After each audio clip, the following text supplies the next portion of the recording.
Over the years where I've tested tech products here at Tech Yes City and reviewed them for you guys, I've always been eluded by one brand, and that's Colorful, where apparently they are the #1 brand in China for NVIDIA graphics cards. But right here on the desk we have the 1660 Ti, which is a triple fan solution, has a backplate and is pretty lengthy, coming in at 295mm long, has the standard 112mm thickness, dual slot cooler, and the best thing is it's coming in at MSRP. In Australia, you can currently pick this up for 449 Aussie dollars on eBay. But with that said, is this brand worthy of your money? And is there a reason that this is #1 in China? Let's find out by putting it through all the Tech Yes paces and also comparing it against the Galax variant of 1660 Ti. Let's roll those benchmarks.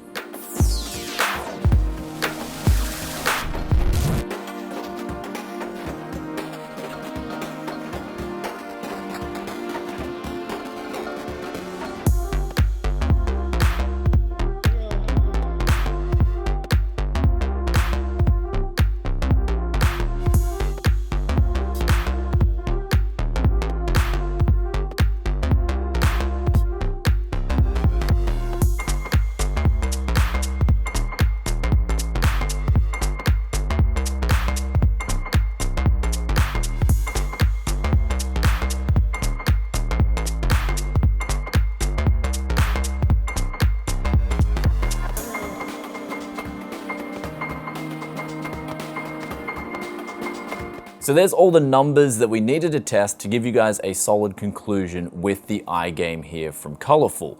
And straight away I'm gonna say I can see the appeal with this card. It's got two outer 90mm fans, an inner 80mm fan, weighs in at 810 grams, includes a backplate, has the display options that you'd need, especially at MSRP with HDMI 2.0 out, DVI, and DisplayPort 1.4 out. And it also has a turbo button, which you can turn on and off.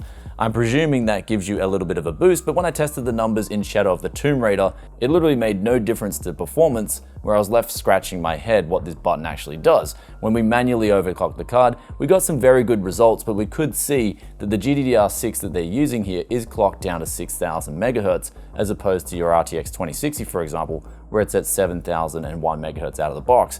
So we're able to get 1500 on the slider in Afterburner, which gives us technically a big overclock, but when we think about it, it's not that huge. It's really plus 500 MHz on those MEM clocks. The core clocks did mediocre, which allowed the card to boost to around 2055 MHz, but when we dropped the fan speeds, it did drop down to 2040 MHz. Speaking of the fan noises and temperatures, the Colorful card here did pretty solid. We had a 26-degree ambient temperature, and we got 58 decibels at 100% fan speed, 60 degrees. 80% saw 52 decibels, 64 degrees, and 60% was where the auto fan speeds actually ironically landed exactly as well, and that scored 68 and 69 degrees. And the reason we got a 1 degree drop is because the fan speeds actually do fluctuate slightly, and that causes a 1 degree drop where it goes between 58 to 60%. And so when it goes down to 58%, we do get that 1 degree drop, if that makes any sense. But looking at the gaming figures and going through the list of the games here, there wasn't really any standout results.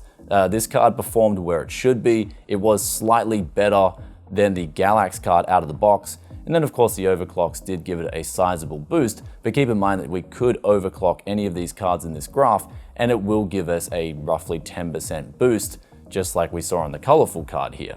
But looking at the power consumption figures, although we got a little bit more performance, we also got more power consumption compared to the Galax variant. So we do have an extra fan on board. And of course I know from experience that Galax tune their graphics cards for efficiency first. The power limit on this card is also 120%, so when we overclocked it, the power consumption did increase with regards to that limit. So all this now brings us to conclusion time with the Colorful iGame 1660 Ti.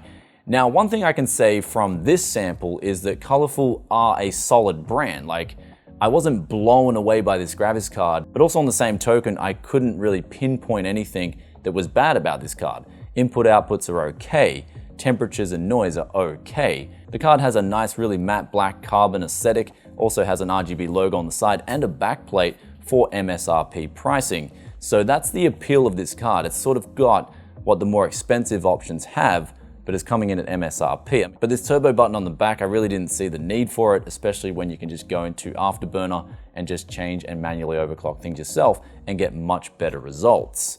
But there it all is, guys, with Colorful, China's #1 brand. The card that I had here today is a solid example of a 1660 Ti, but also on that same note, I can't tell you if the 2080 Ti from Colorful is any good or not, as I haven't tested it. This card here does check out, and if you're in Australia and you can get it for a good price, well below MSRP on a sale, for instance on eBay, then it's definitely going to be a worthy purchase. If you're in the USA or if you're in UK, I couldn't really find it for sale at a good price. I guess Colorful haven't started distributing to those areas yet. They're probably focusing on Australia since it is part of Asia. I mean, I'm just taking a guess here, but for the record, Australia #1. And I hope you guys enjoyed this video. If you did, then be sure to hit that like button. Let us know in the comments section below what you think of this 1660 Ti from Colorful, the iGame variant. Love reading your thoughts and opinions as always, and I'll catch you in another tech video very soon. Also on that note, if you're enjoying the content enough, make sure to subscribe and turn that bell notification on, see the videos the moment they drop.